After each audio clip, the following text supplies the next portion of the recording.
अब एक तरफ कोरोना के मामले बढ़ रहे हैं, वहीं सरकार लोगों को वैक्सीनेशन के लिए प्रोत्साहित कर रही है। यही वजह है कि एक दिन में 20 लाख से ज्यादा रिकॉर्ड वैक्सीनेशन दिया गया। कल 20 लाख से ज्यादा लोगों को एक दिन में वैक्सीन डोज दिए गए, जो कि दुनिया में सबसे ज्यादा है। और अब तक 2 करोड़ 30 लाख लोगों को वैक्सीन लगा दिया गया है।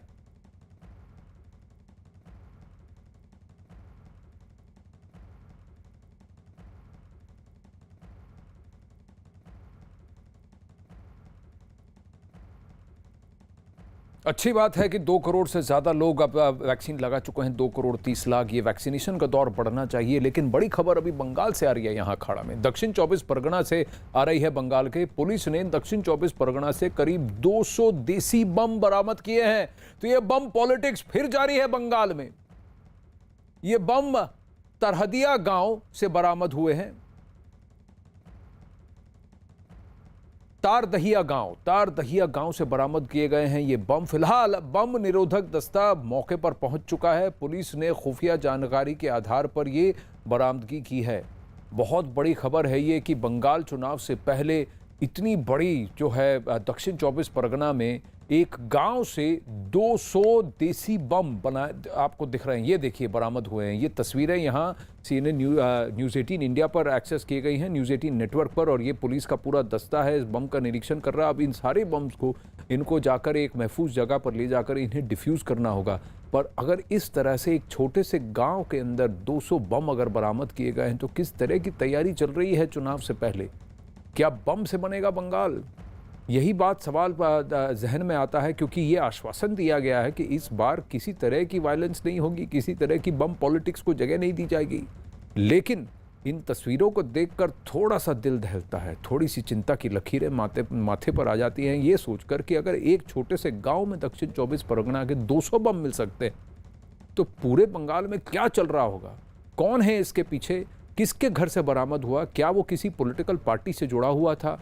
क्या किसी के कहने पर ये बम वहां बनाए जा रहे थे ताकि फिर इनको लेकर के बाकी जगहों पर भेज दिया जाए जहां पर उपद्रव पैदा हो? ये सारे सवाल हैं जिसका जवाब जरूरी है। जुड़ने की कोशिश करेंगे वहां पे रिपोर्टर से। आशिका सिंह जुड़ रही हैं। आशिका, 200 बम एक छोटे से गांव में दक्षिण 24 परगना के, ये बम फैक्ट्री है क्या वहां?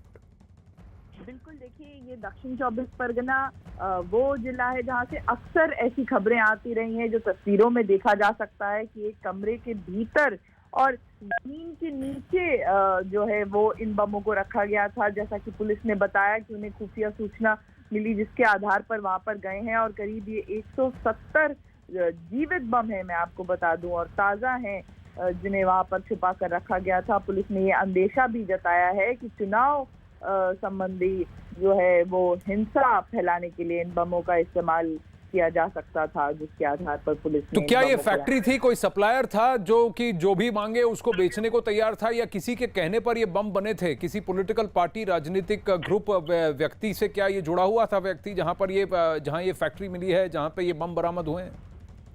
अभी तक हालांकि साफ तो नहीं हो सका है आनंद, लेकिन जो जानकारी मिल रही है कि ये जिसके पास से बम मिला है वो आगे उसे किसी और को देने थे। तो फिलहाल ये जो चेन है ये साफ नहीं हो पाई है। पुलिस जो है वो छानबीन कर रही है। संभव है कि और भी लोग उनकी जाल में आए इस प्रकार से। जी, तो बंगाल में बम का एक सप्लाई चेन मॉडल जैसा है जिसको कि अभी खोजा गया है। दक्षिण 24 परगना के एक छोटे से गांव में से 170 लाइव बम मिले हैं। कम से कम 200 बम से ज़्यादा मिले हैं, जिसमें से 170 लाइव बम थे जिनको कि छुपा कर रखा गया था। आशिका, धन्यवाद आपके अपडेट के लिए। बंगाल के साथ ही